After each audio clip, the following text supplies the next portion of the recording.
The diner didn't they just go quiet, it went cold.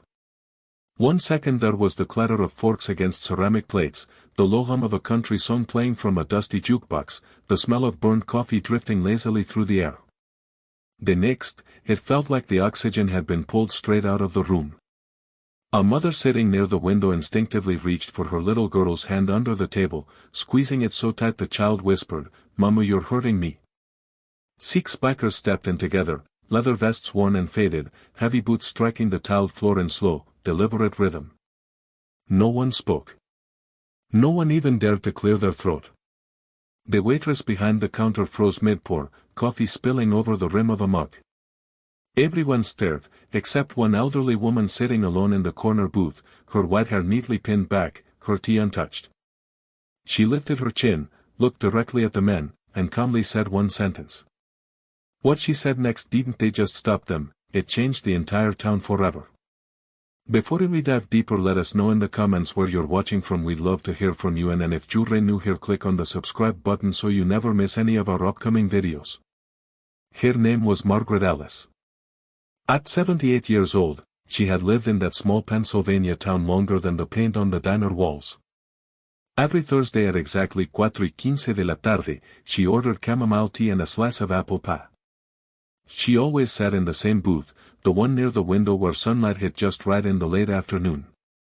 The bikers who walked in that evening were members of a local motorcycle club that had been passing through town for years. They were loud, proud, and known for riding hard and drinking harder, but they had never caused real trouble. At least, not until that night. The leader, a broad-shouldered man everyone called Rick, removed his gloves slowly, scanning the room with an expression that wasn't angry, just firm. The townspeople assumed the worst. They had seen enough headlines on television to know how these stories usually ended. But Margaret didn't look afraid. She looked disappointed. "You boys are late," she said softly, her voice steady, almost gentle. The words floated across the diner like a challenge wrapped in kindness. Rick stopped mid-step. One of the younger bikers shifted awkwardly, his boot squeaking against the towel. "Ma'am?" Rick asked, clearly confused. Margaret folded her hands neatly on the table. "Your father would have hated to see you standing there like strangers." The air changed. It was subtle, but it shifted. Rick's jaw tightened. A few people in the diner exchanged glances. The mother near the window loosened her grip on her daughter's hand just a little. Rick took a step closer to Margaret's booth, his voice lower now. "You knew my father?" he asked. Margaret didn't hesitate. "I buried him," she replied. And in that moment, the fear in the diner was replaced by something else entirely, curiosity. 32 years earlier, the town had faced a different kind of silence. Back then, the factory on Maple Street had shut down without warning, leaving hundreds without work. Families packed up and moved away.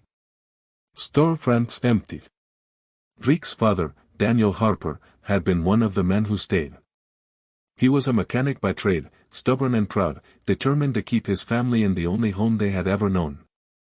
Margaret, who at the time was serving as the town's only licensed social worker, had helped families navigate unemployment benefits and food assistance. She remembered Daniel clearly, a man who refused charity but accepted advice. "Just give me a fair shot," he had told her in her tiny office that smelled faintly of lemon cleaner and old paperwork. She had helped him secure a small loan to open an auto repair garage on the edge of town. Over time, that garage became a gathering place for men who felt forgotten. Including Rick. Rick had been 16 when he started spending afternoons at the garage, pretending to fix engines but mostly trying to escape the tension at home. Margaret remembered him as quiet, watchful, always standing slightly behind his father like a shadow trying to learn how to become solid. When Daniel passed away from a heart attack at 52, the garage struggled. Rick tried to keep it afloat, but debt piled up. 6 months later, it closed for good. That was when Rick left town. That was when the motorcycle club found him. And that was when the town slowly began to see his name mentioned in stories they didn't like to read. Back in the diner, Rick slid into the booth across from Margaret without being invited. His men remained standing, unsure. "Why would you say that?" he asked quietly. Margaret looked at him the way only someone who has seen you as a child can look at you, not with judgment, but with memory. "Because this town didn't fail your father," she said. "And it didn't fail you." Rick let out a short laugh, but there was no humor in it. "The bank took everything," he replied. "We lost the garage. We lost the house. Don't tell me this town didn't fail us." Margaret shook her head slowly. "The bank foreclosed because payments stopped. Payments stopped because you left." The words hung heavy between them. One of the bikers shifted uncomfortably. The waitress quietly set a pot of coffee on the counter, hands still trembling. It is what the town didn't know, and what Margaret had carried quietly for years. After Daniel died, several residents had pooled money to help Rick keep the garage running. It wasn't enough to erase the debt, but it was enough to buy time. They had asked Margaret to deliver the envelope. She had driven to the Harper house the day before Rick left town. But she arrived too late. The house was empty. A note on the kitchen counter simply read, "Can't stay." She had kept the envelope in her filing cabinet ever since, the cash sealed, untouched. "We tried to help," she told Rick now. "But you were already gone." Rick's face shifted, just slightly. Not anger. Something else. Regret, maybe. Or the weight of realizing you left before giving people the chance to stand beside you. One of the younger bikers finally spoke. "Rick, is that true?" Rick didn't answer immediately.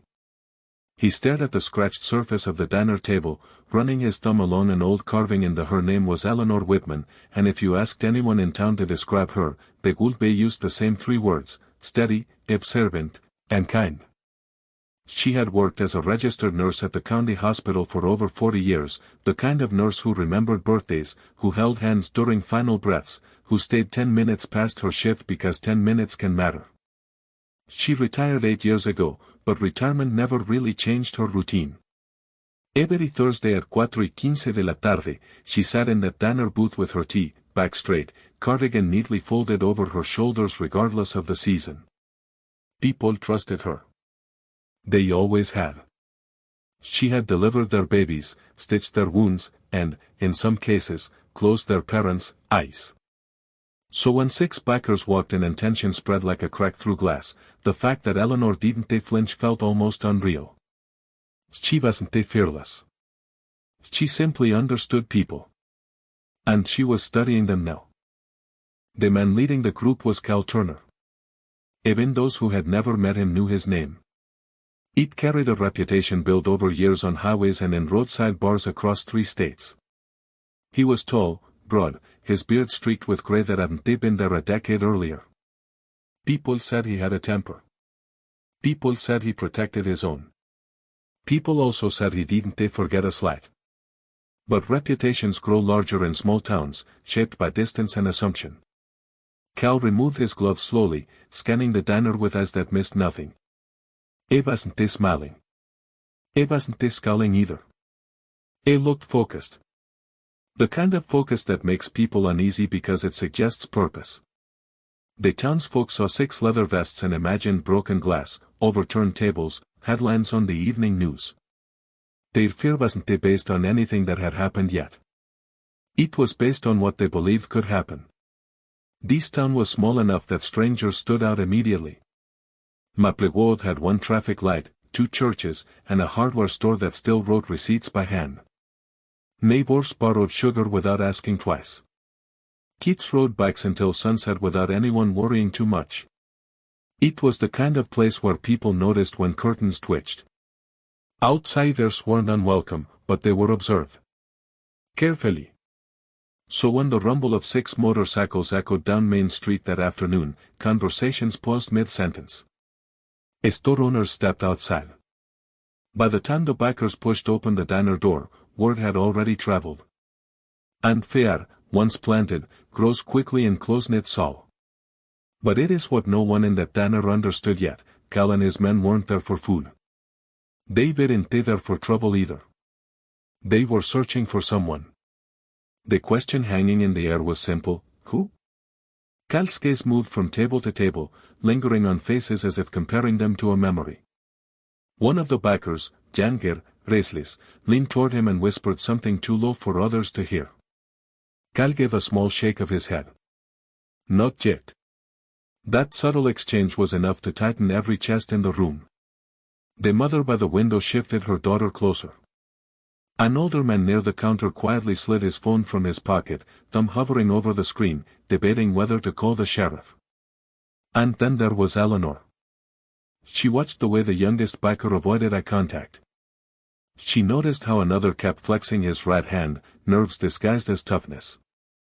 Most of all, she noticed that Cal wasn't scanning the room like a predator. He was searching like someone trying to recognize a face in a crowd at an airport. There was urgency there. Not rage. That distinction mattered. Eleanor cleared her throat gently, the soft sound somehow louder than the silence. "You've come a long way," she said evenly, her voice carrying without strain.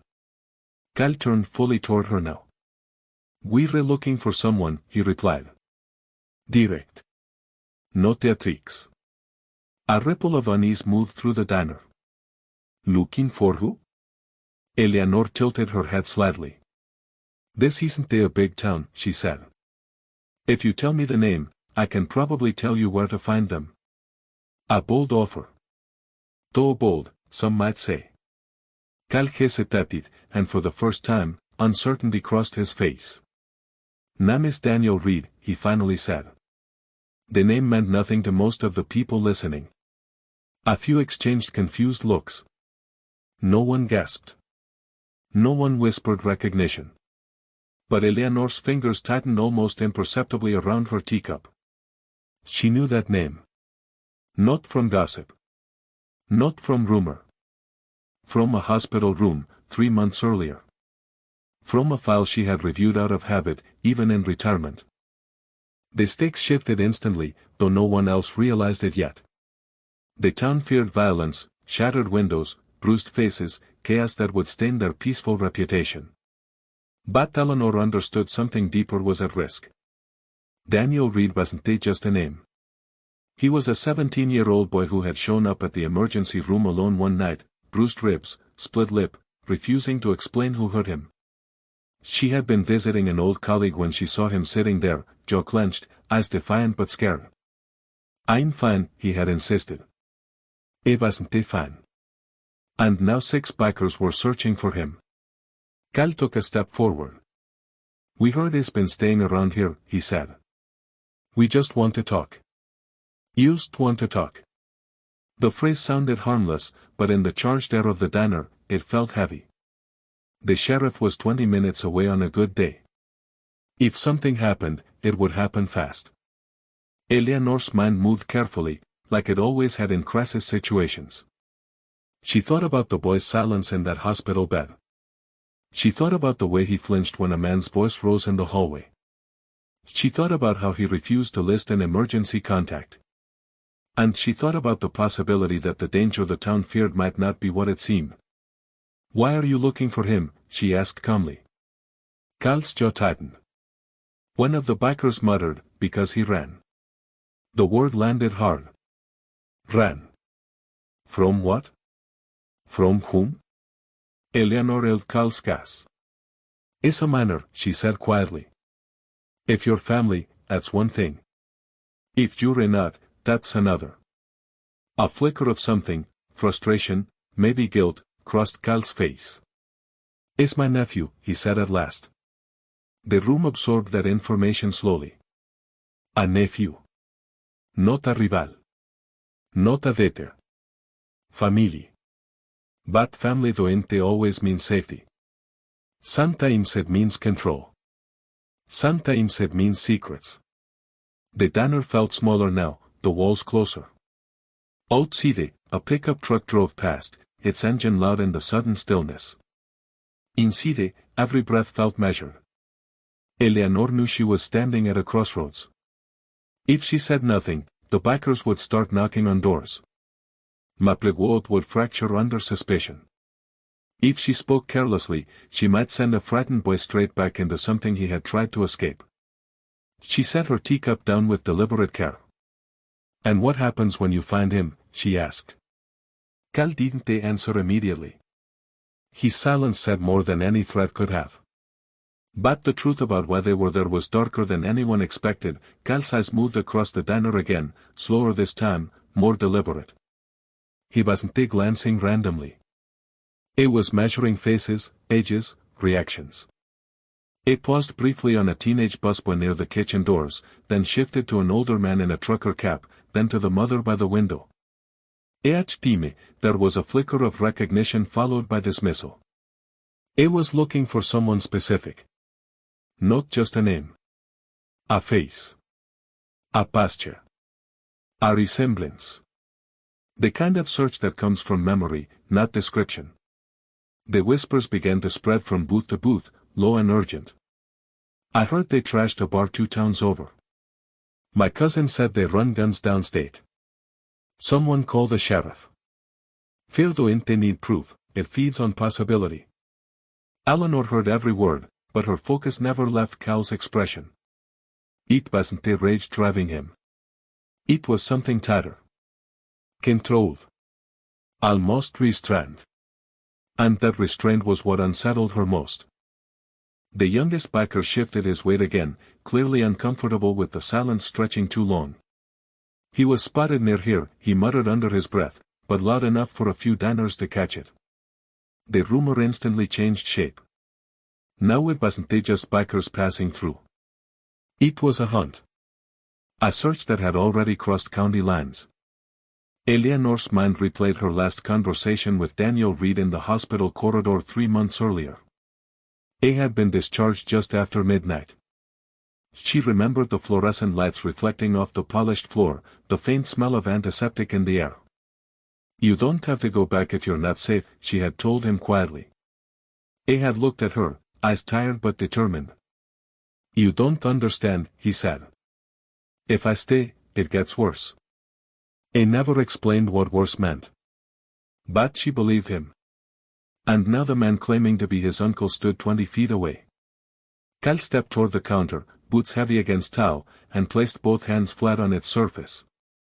The waitress flinched.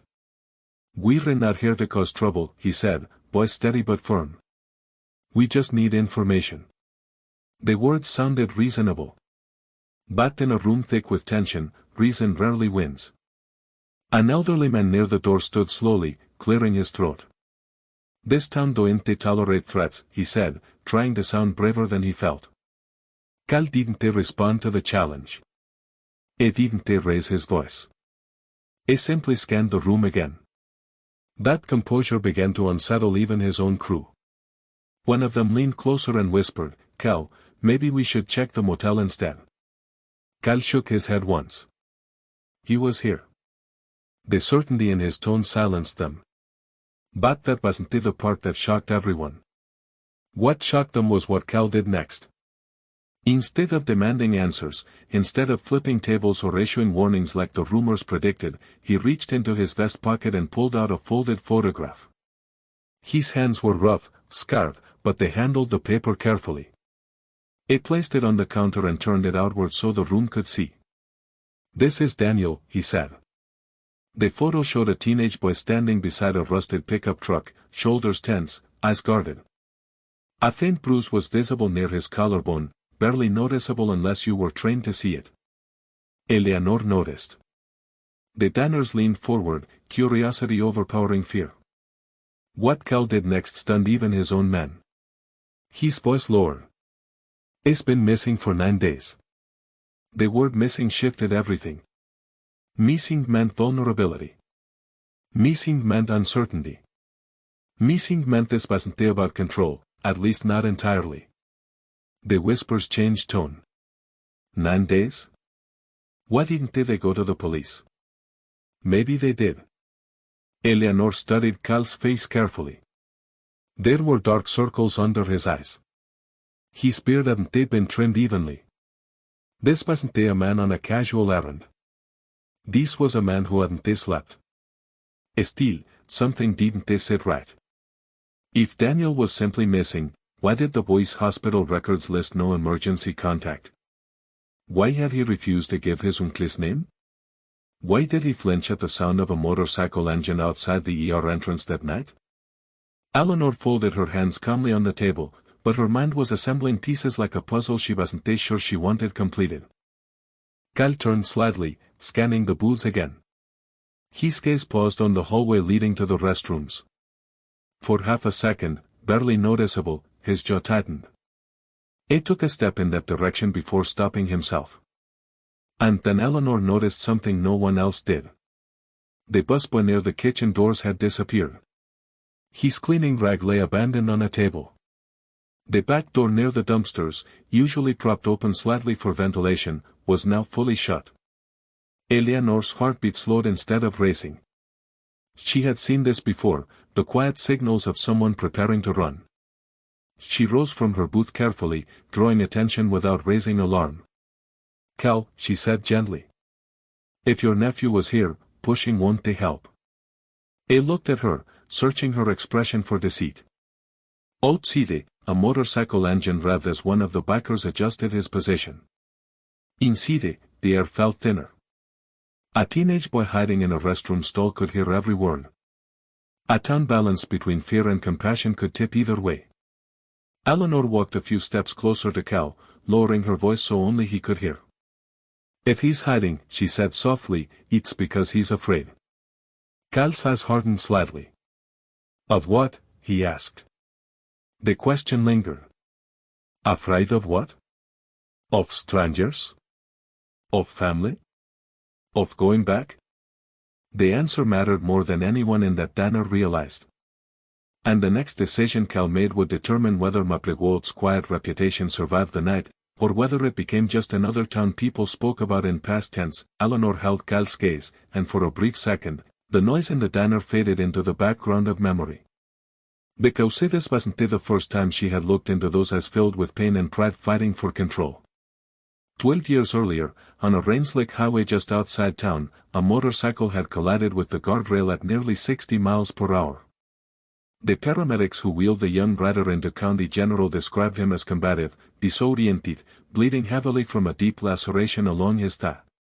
His jacket had been cut off in the trauma bay.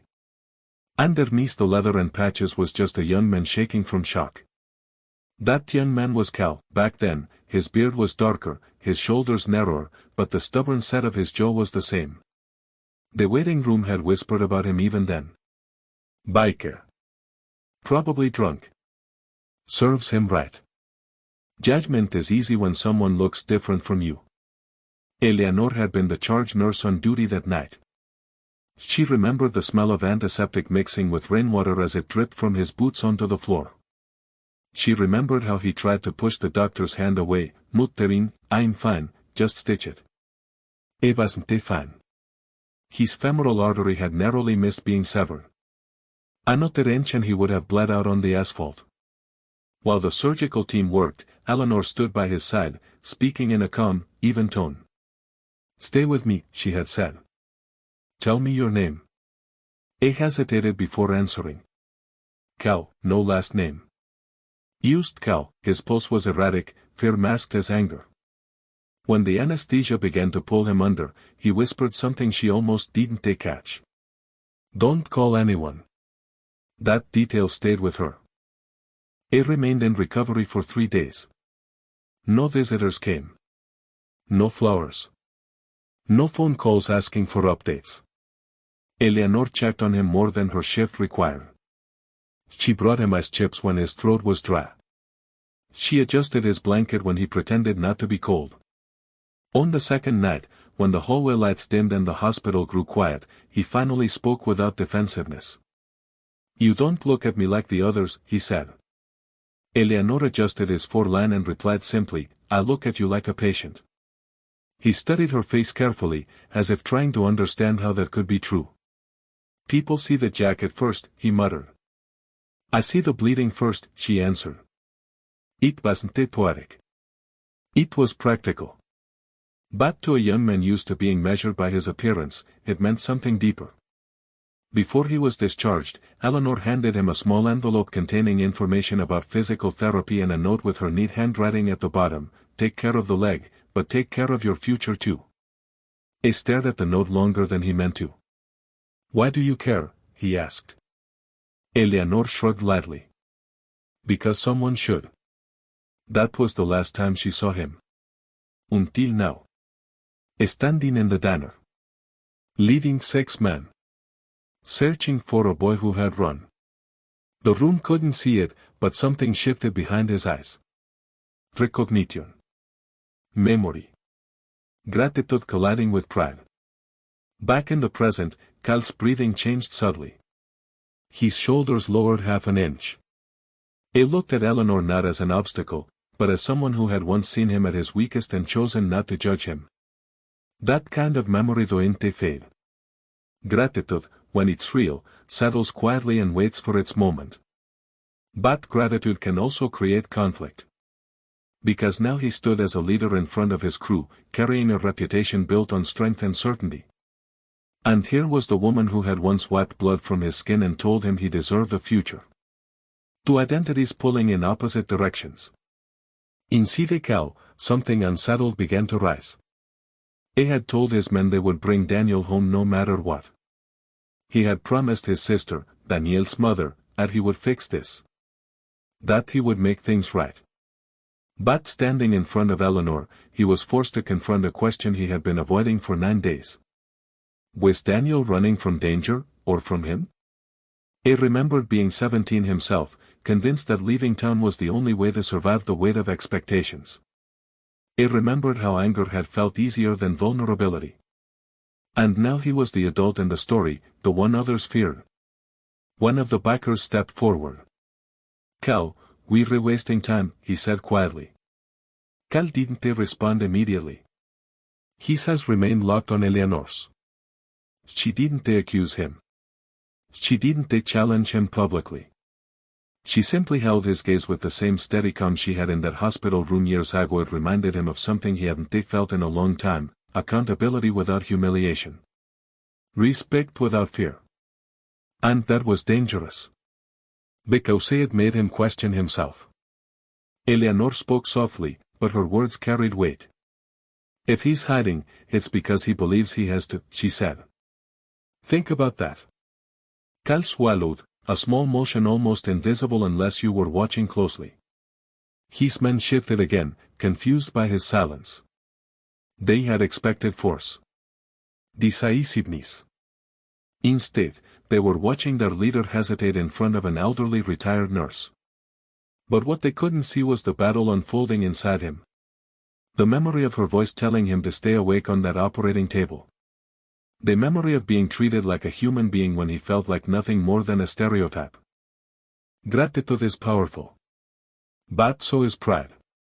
And the two rarely coexist peacefully. Cal's jaw tightened, then relaxed. His eyes flicked briefly toward the hallway leading to the restrooms. If Daniel was in there, listening, every word mattered. Every decision would echo far beyond this diner. The room held its breath, unaware that the true conflict wasn't between bikers and townspeople. It was between the man Cal had become, and the young man Eleanor once saved. The silence stretched too long for everyone except Eleanor. Tension has a way of testing the weakest nerve in a room, and it finally snapped. One of the younger bikers, broad-shouldered and red-faced from frustration, slammed his fist down onto the counter. The sound cracked through the diner like a gunshot. Coffee cups rattled. A spoon clattered to the floor. The little girl by the window gasped and buried her face into her mother's coat. Fire spiked instantly, sharp and electric. This was the moment the town had been bracing for. The moment when whispers turn into chaos. The biker leaned forward, voice raised. "We're done waiting. Somebody here knows where he is." A chair scraped loudly as someone near the back stood halfway before sitting down again. The elderly man with the phone finally dialed the sheriff, stepping quietly toward the door. The biker's hands trembled so badly she had to grip the edge of the counter to steady herself. In small towns, fear travels fast because everyone imagines the worst ending at the same time. Cal turned sharply toward his own man. Enough, he said, low but firm. But the damage was done. The fragile calm had fractured. And then Eleanor stood up. She didn't rush. She didn't raise her voice. She simply rose from her booth, smoothing the front of her cardigan as if preparing to address a church gathering instead of a room on the edge of panic. Her movement alone drew attention. The contrast was striking, an elderly retired nurse facing a room full of leather and anger. She walked slowly toward the counter, positioning herself between the backers and the rest of the diners. Not as a shield. As a presence. That won't bring him out, she said gently, glancing at the backer who had slammed his fist down. Her tone wasn't scolding. It was certain. Cal watched her carefully. His men were breathing heavier now, adrenaline rising. Control was slipping, and everyone could feel it. Eleanor's eyes moved from one patch on their vests to another, taking in the symbols stitched into worn leather. That was when she saw it clearly, ink peeking out from beneath Cal's sleeve as he adjusted his arm. A small black outline of a sparrow, wings extended mid-flight. Faded, but deliberate. Eleanor's breath caught for half a second. She knew that tattoo. She looked directly at Cal and said quietly, "My daughter has that same tattoo." The words didn't sound dramatic. They didn't need to. Silence fell so abruptly it felt unnatural. Even the man on the phone paused mid-whisper. The backer who had slammed the counter stepped back instinctively. Cal froze. Not defensively. Not aggressively. Frozen in recognition. The sparrow. 20 years ago, Eleanor's daughter, Rebecca, had gotten that exact tattoo at 19, a symbol of freedom, she had said.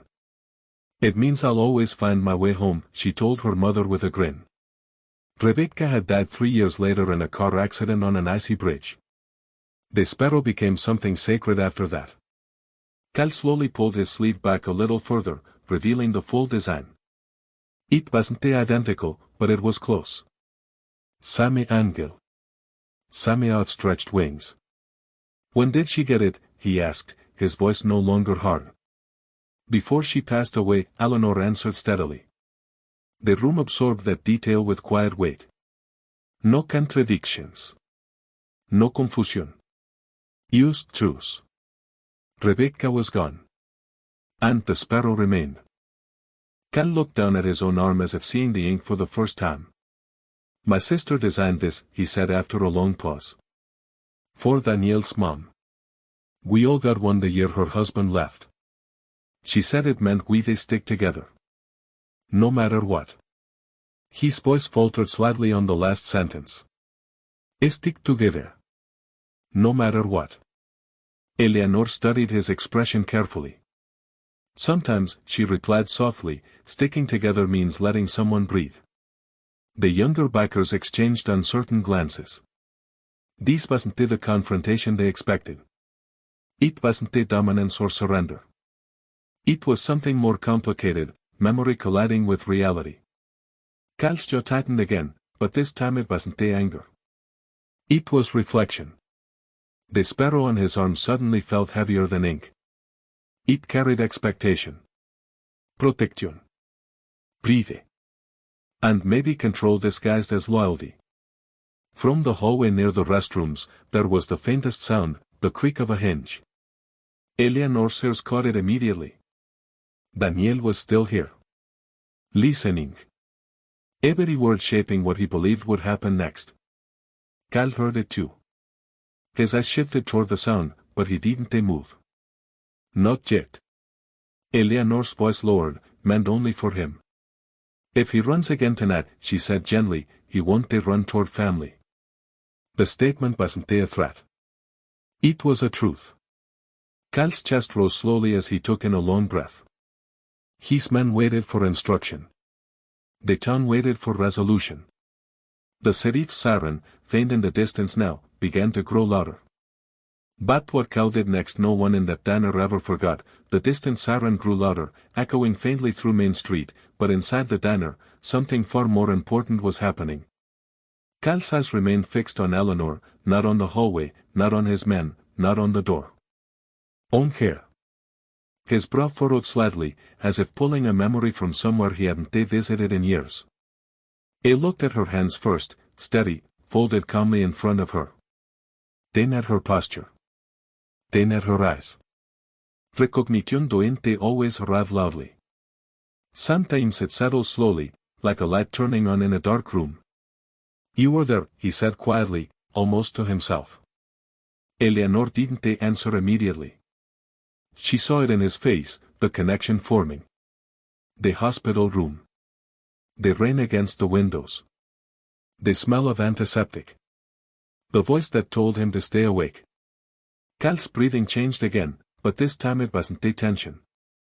It was memory. County General, he continued. Highway crash. You wouldn't let me close my eyes. His voice carried something unfamiliar to the room. Vulnerability. A ripple of confusion moved through his crew. The younger biker glanced between them. Cal, he asked carefully. Eleanor nodded once. You lost a lot of blood, she said gently. You kept saying you didn't need help. A faint, almost embarrassed exhale escaped Cal's nose.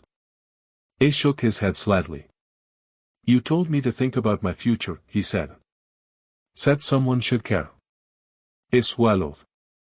You read that nurse. The room couldn't fully understand what was unfolding, but they could feel it. The air was different now. Less sharp. Less volatile. The sheriff's siren was closer, yet it felt less urgent. Cal stepped back from the counter slowly. Not retreating. Reconsidering. He looked down at his hands, the same hands that had once gripped a hospital sheet in pain. For years, he had told the story of that crash as proof of his toughness. He survived. He healed. He moved on. But he had never spoken about the woman who sat beside him when no one else came. Gratitude doente disappear. It was. One of his men shifted impatiently. We don't have time for this, he muttered.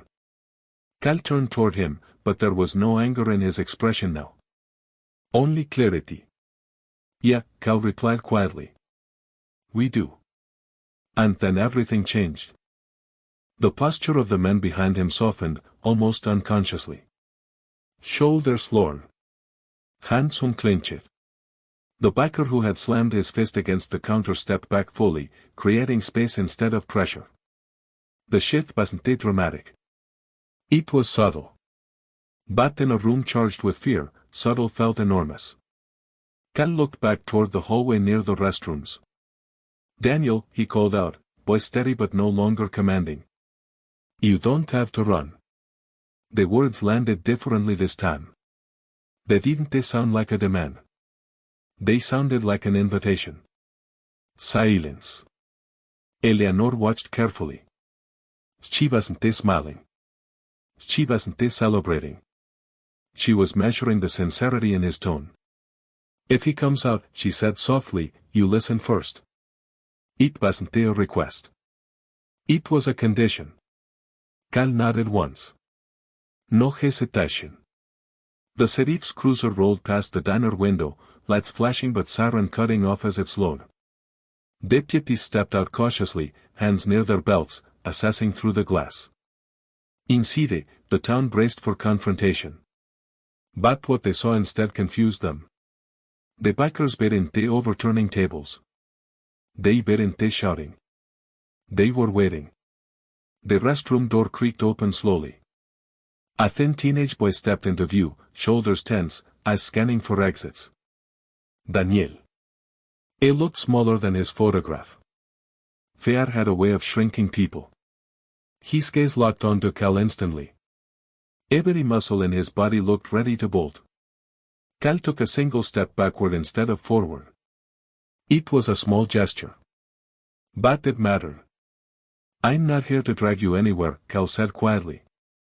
I just need to know you're okay. Daniel's jaw tightened. You said that last time, he replied, voice shaking but strong enough to carry. A murmur moved through the diner. Last time? Eleanor's attention sharpened. Cal didn't deny it. He didn't argue. He nodded slowly. I know, he said. And I handled it wrong. The admission hung heavy in the air. Leaders don't often confess mistakes in front of their own men.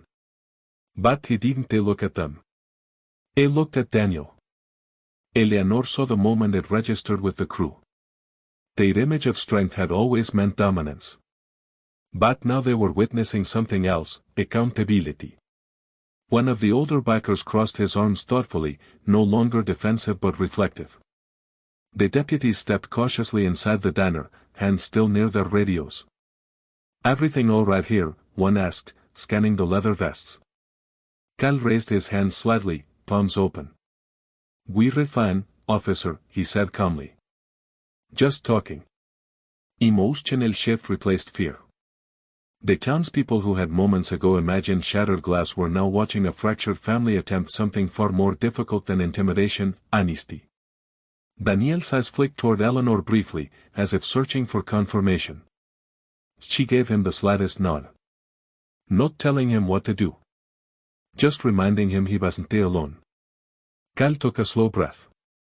Your mom's worried sick, he said gently.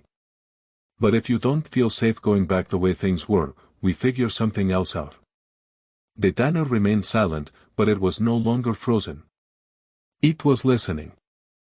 And for the first time since the motorcycles rolled into town, Opie, cautious, fragile hope, began to replace the tension that had gripped every table. The diner was no longer frozen in fear, but it wasn't unified either.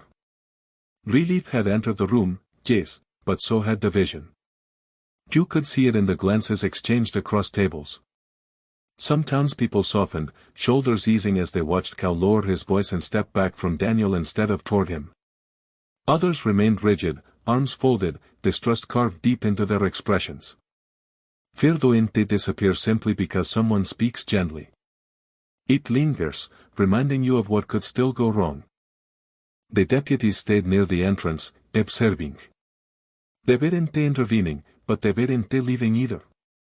Outside, the motorcycles lined the curb like a silent statement.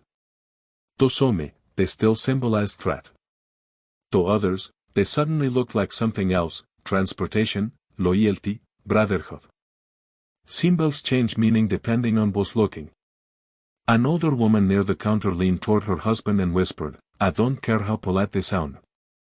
Trouble follows men like that. 2 booths away, a middle-aged mechanic shook his head quietly. Or maybe trouble finds them first, he replied. The town was splitting down an invisible line, trust versus fear. Protection versus control. Image versus reality. Daniel stood near the hallway, still tense but no longer cornered. Cal kept his distance deliberately. That distance spoke louder than any apology. One of the younger bikers, the same one who had slammed his fist earlier, slowly picked up the fallen spoon from the floor and placed it back on the counter without a word. It was a small act. Almost insignificant. But the waitress noticed. So did Eleanor.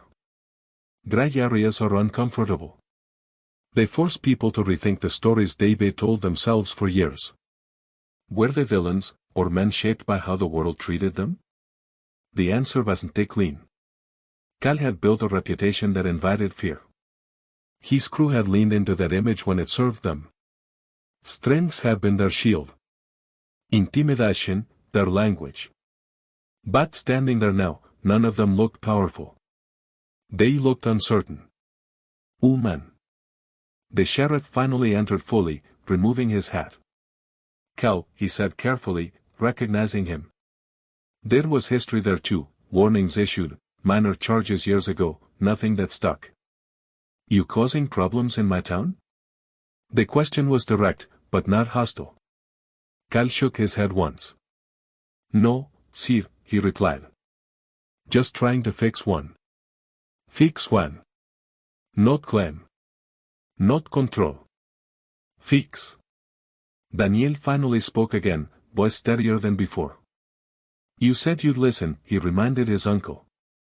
Cal nodded. I am. The room watched like a jury without instructions. Every word mattered. Daniel swallowed. I'm not going back to the house if nothing changes. There it was.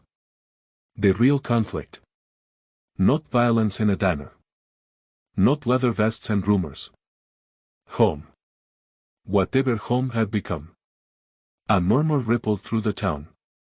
Some faces hardened again. Family matters should be private, they believed. Others saw something braver unfolding, a teenager setting a boundary in front of men twice his size. Eleanor remained still, but her heart was steady. She had seen this moment before in hospital rooms, in quiet conversations between parents and children who didn't know how to speak honestly until something broke. Cal ran a hand over his beard, eyes briefly closing as if calculating the cost of pride. Then it changes, he said finally. Not loudly. Not dramatically. Used clearly. One of his men looked surprised. Another looked relieved. But one final moment would decide everything. Because promises made in public carry weight. The town wasn't just listening to words. They were measuring actions. The sheriff folded his arms, waiting. Eleanor studied Cal's posture. Was this temporary restraint? Or genuine shift? And what happened next shocked even Eleanor. Cal turned toward his crew. Keys, he said. There was confusion. What? The younger biker asked. Give me the truck keys, Cal repeated calmly. After a brief hesitation, the man handed them over. Cal extended the keys toward Daniel, not forcing them into his hand, just offering. You drive, he said. We follow. We go wherever you feel safe talking. The diner went silent again, but this time it wasn't fear. It was disbelief. Control had just changed hands. Daniel stared at the keys as if they weighed 100 pounds. His fingers trembled slightly before he took them. The symbolism wasn't lost on anyone.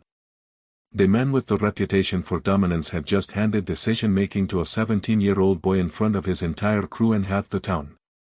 The older woman at the counter slowly exhaled. The mechanic nodded faintly.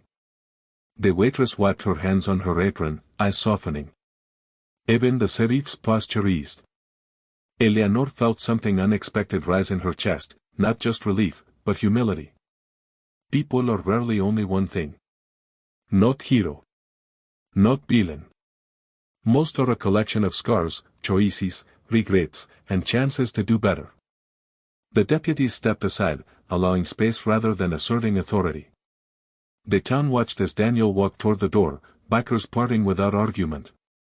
Cal remained a step behind him, not leading, not looming. Following. And in that quiet reversal, Maplewood faced a question far more personal than leather vests or reputations. How often do we decide who someone is before we see who they're trying to become? How often do we confuse image with intention? The motorcycles would still be loud when they started.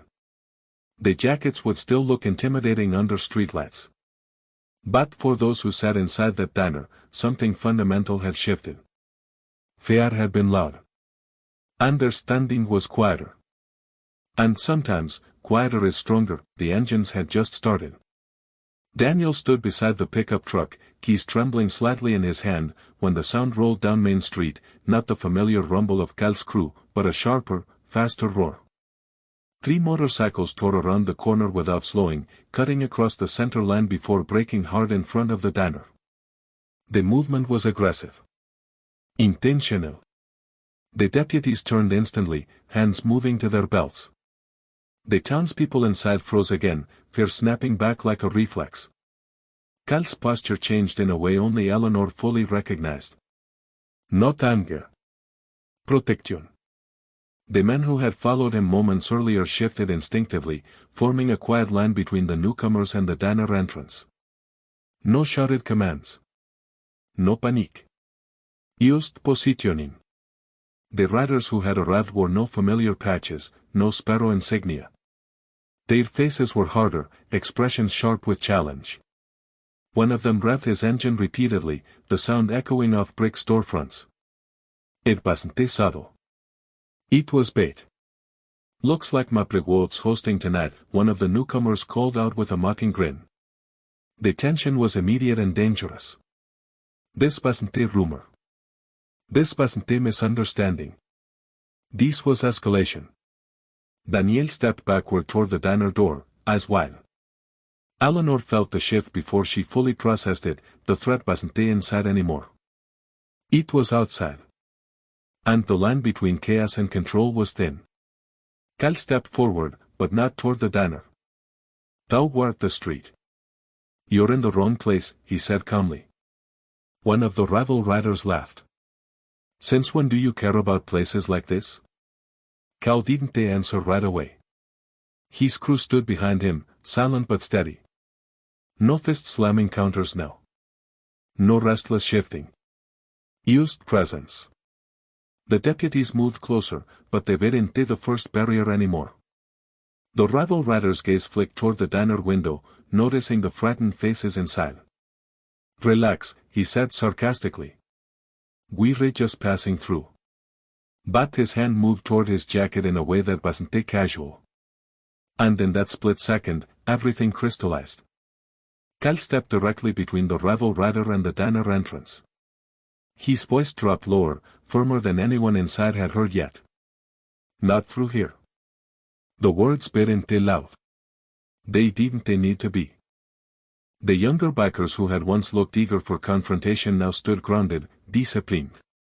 One subtly guided Daniel farther behind the pickup truck, shielding him without drawing attention.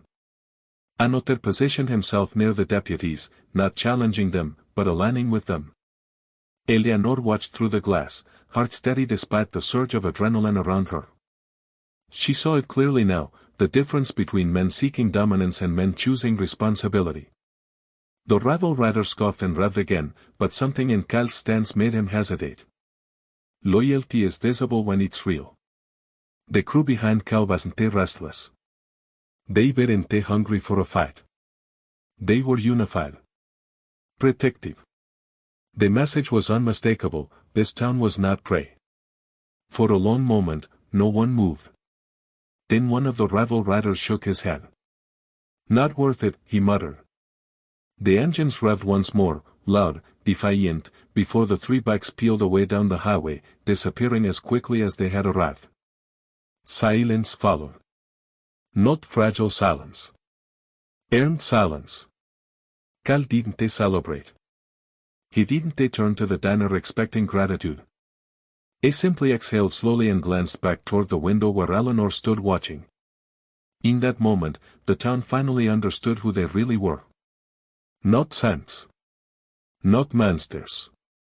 Men who could intimidate, yes, but who, when it mattered most, chose to stand between danger and people who had once feared them.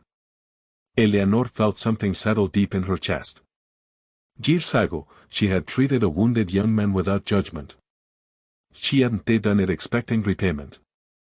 She had done it because it was right. And now, watching Cal stand guard without being asked, she understood something powerful. Kindness creates a memory. Memory creates loyalty. And loyalty, when tested, can be stronger than fear. The street slowly returned to normal, but Maplewood did not. The deputies lowered their hands. The diner door opened cautiously, one resident at a time stepping outside as if testing whether the air had truly changed. The motorcycles were still there. The leather jackets were still worn and weathered. But the image had shifted. The mechanic who once muttered about trouble walked past Cal and gave a small nod. The waitress stepped outside too, arms folded against the evening chill, studying the men who had just placed themselves between danger and strangers who feared them an hour ago. Perception is powerful. But experience is stronger. Daniel stood near the pickup truck, looking at his uncle differently now. Not with blind trust. Not with complete forgiveness. But with reconsideration. And sometimes, reconsideration is the first step toward healing. Cal didn't rush him. He didn't demand gratitude. He simply asked, quietly, "You still want to drive?" Daniel nodded. Inside the diner, conversations had softened. The older woman who had whispered warnings earlier now said, "Well, I suppose people can surprise you." Her husband didn't argue. Fear had been replaced with something more complicated, humility. Eleanor stepped back from the window and returned to her booth. Her tea had gone cold. She didn't mind. She sat down slowly, hands resting in her lap, the weight of the evening settling gently rather than heavily. She hadn't raised her voice. She hadn't issued threats. She hadn't asked for thanks. She had simply spoken when it mattered. Outside, Cal walked toward her booth window before getting on his back. It didn't knock. It didn't wave dramatically. It just met her eyes through the glass and gave a single, respectful nod. No words were needed. Gratitude doesn't always require an audience. His crew mounted their bikes one by one. The engine started, rumbling low and steady. This time, the sound didn't tighten shoulders inside the diner. It echoed down Main Street like a closing chapter. They rode out of town without fanfare, without waiting for applause, without claiming heroism. The sheriff removed his hat briefly as they passed. Not saluting. Not endorsing. Simply acknowledging. Daniel drove ahead in the pickup truck, headlights cutting through the early evening light. Cal followed at a measured distance. Not leading. Not controlling. Following. Maplewood would talk about that night for years. Not as the night violence almost broke out, but as the night assumptions were challenged. The night fear met character. The night a town realized that strength doesn't always announce itself loudly.